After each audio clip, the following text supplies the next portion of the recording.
Bismillahirrahmanirrahim. Assalamualaikum warahmatullahi wabarakatuh. Suatu hari, seorang ulama besar dari kalangan tabi'in, yaitu Imam Hasan al-Basri, pernah menasihati murid beliau dengan satu kalimat yang luar biasa.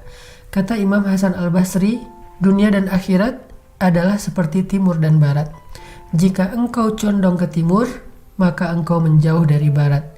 Ketika engkau condong ke barat, maka engkau menjauh dari timur. Apa maksud dari kalimat sederhana ini tetapi yang cukup dalam maknanya?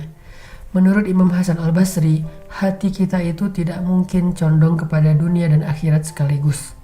Hati kita tidak mungkin condong kepada dunia dan akhirat sekaligus. Kenapa?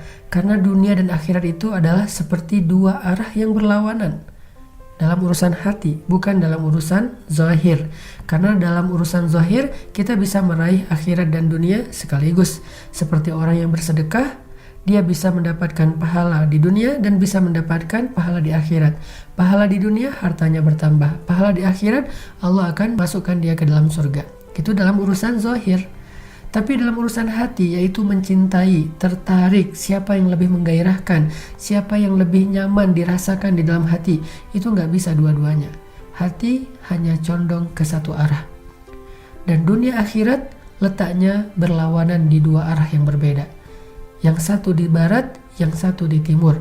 Sehingga ketika hati kita mulai condong ke dunia, mulai tertarik dengan urusan-urusan duniawi, mulai habis-habisan passionnya, kemudian rasa yang kuatnya diberikan untuk hal-hal yang sifatnya duniawi, di saat yang sama dia mulai merasa gersang tentang hal-hal ukhrawi.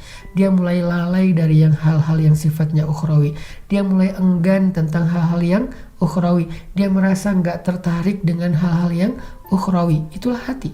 Sebaliknya, ketika dia menjauh dari dunia, maka dia mulai merasakan indahnya ibadah kepada Allah, mulai merasakan indahnya berdoa kepada Allah, mulai merasakan indahnya tahajud, mulai merasakan rindunya kepada surga, mulai merasakan bencinya kepada dosa dan api neraka.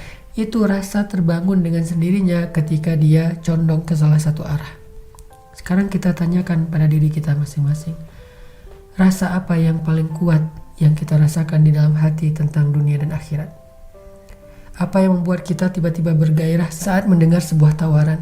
Ada orang yang menawarkan, maukah engkau aku tawarkan satu perniagaan yang kamu keuntungannya sekian? Mau nggak aku tawarin satu kerjaan yang gajinya sekian, yang omsetnya sekian, yang profitnya sekian? Apa perasaan di hati kita? Apakah tiba-tiba kita bergairah yang luar biasa? Sebentar, itu belum tentu salah. Tapi coba sekarang bandingkan ketika ada tawaran dari Allah yang urusannya adalah urusan akhirat.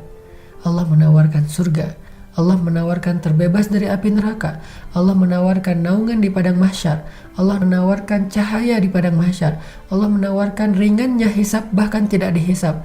Apakah kita punya rasa gairah yang lebih besar daripada yang pertama? Atau ternyata hampir tidak ada gairah? Maka di situ ada jawaban. Istafti qalbak, kata Nabi. Tanya ke hatimu. Ternyata hati itu akan mengatakan, aku lebih condong kepada dunia daripada akhirat. Sehingga siapapun yang hatinya lebih condong kepada dunia daripada akhirat, maka dia termasuk orang-orang yang punya penyakit hati, wahan, hubbud dunia. Penyakit itu adalah awal dari kelemahannya. Ini yang harus kita coba introspeksi. Di bulan Ramadan, kita coba banding-bandingkan mana yang lebih menggairahkan di hati kita, urusan dunia dengan akhirat. Urusan kerjaan, urusan karir, urusan ketenaran, urusan sosial media, urusan entertain, urusan teman-teman dan geng kita, atau urusan Allah, urusan Rasul, urusan agama, urusan ibadah, urusan dakwah, urusan surga dan neraka. Mana yang lebih menggairahkan di dalam hati kita, teman-teman? Sehingga Imam Al-Ghazali mengatakan, dasarnya ilmu adalah mencintai akhirat lebih daripada dunia. Siapapun yang mencintai dunia lebih daripada akhirat, maka sulit bagi dia mengerti ilmu Al-Quran, hadis, syariah, dan yang lain-lainnya. Allah Subhanahu wa ta'ala berfirman, kalla bal tuhibbunal ajilah wa tadharunal akhirah. Sungguh kalian mencintai dunia sehingga kalian mengabaikan akhirat. gak mungkin mencintai dunia dan mencintai akhirat. Tapi mungkin meraih dunia dan akhirat. Tapi mencintai dunia dan akhirat sekaligus, bukan seperti itu sunnatullahnya. Makanya bagaimana cara supaya akhirat ada di hati kita, tapi dunia ada di genggaman kita. Kita boleh menggenggam dunia dengan erat, tapi kita tidak boleh meletakkan dunia itu di dalam hati. Walaupun 1 rupiah kita letakkan dunia di dalam hati, maka itu akan menjadi penyebab dari kelemahan dan masalah hidup kita. Tapi walaupun miliaran rupiah kita letakkan di genggaman kita, maka itu mudah-mudahan akan menjadi kebaikan.